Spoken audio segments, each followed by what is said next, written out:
샬롬 이교구 4월 9일 목요일 오늘의 하말큐는 사무엘상 3장 15절에서 21절 말씀입니다. 말씀 요약을 함께 보시겠습니다. 엘리의 시대가 저물고 하나님은 사무엘을 통해 새로운 시대를 열어가십니다. 하나님은 사무엘과 함께 하시며 그의 말이 이루어지게 하셨고 그를 이스라엘의 선지자로 세우셨으며 말씀으로 자신을 계시하십니다.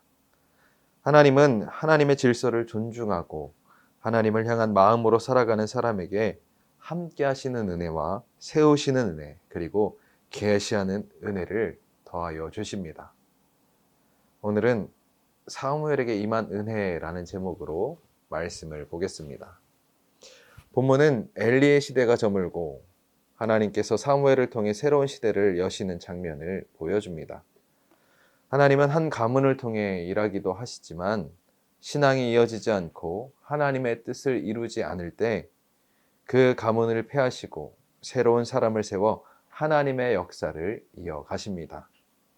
엘리의 가문이 쇠하고 사무엘이 세워지는 과정 속에서 하나님께서 사무엘에게 어떤 은혜를 주셨는지를 보여줍니다. 첫째로 하나님은 함께 하시는 은혜를 주셨습니다.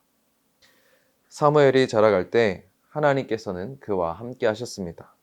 여기에서 함께라는 말은 하나님이 곁에서 밀접하게 동행하신다는 의미를 담고 있습니다. 하나님이 사무엘과 함께 하시자 그의 말이 하나도 땅에 떨어지지 않게 되었고 하나님께서 그가 전하는 말씀을 그대로 이루어 주셨습니다. 하나님과 함께하는 삶은 가장 큰 복이며 하나님이 함께 하실 때 우리의 기도와 사역에도 하나님의 응답과 역사가 나타나게 될 줄로 믿습니다. 둘째로 하나님은 세우시는 은혜를 주셨습니다. 하나님께서는 사무엘을 여호와의 선지자로 세우셨고 온 이스라엘이 그것을 알게 하셨습니다. 세우다라는 말에는 하나님께서 지지하시고 확실하게 하신다는 의미가 담겨져 있습니다.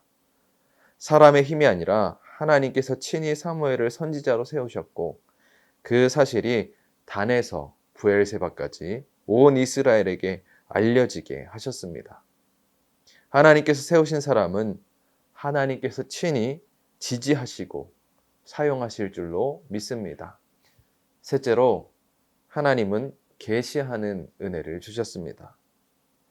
당시 시대는 하나님의 말씀이 희귀하고 이상이 흔히 보이지 않는 영적으로 어두운 시대였습니다.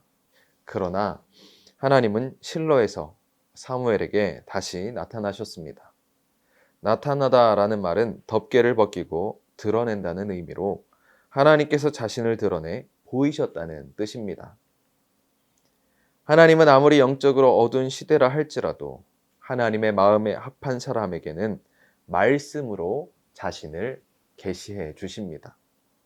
우리는 이 말씀을 통해서 하나님께서 세우신 질서를 존중하고 하나님을 향한 마음으로 살아가는 사람에게 하나님은 함께 하시는 은혜와 세우시는 은혜 그리고 계시하시는 은혜를 주신다는 사실을 깨달을 수 있습니다. 질문입니다. 하나님이 사무엘과 함께 하시니 어떤 은혜가 임하였습니까? 하나님께서 함께 하시는 은혜, 세워주시는 은혜, 그리고 계시하시는 은혜를 허락해 주셔서 사무엘을 더욱더 존귀하게 사용하여 주셨습니다. 이 동일한 은혜가 우리 이교구 모든 성도님들 가운데 있기를 간절히 소망하고 축복합니다. 기도하시겠습니다. 참 좋으신 하나님 아버지, 사무엘과 함께 하시며 그를 통해 큰 일을 행하여 주신 주님을 기억합니다.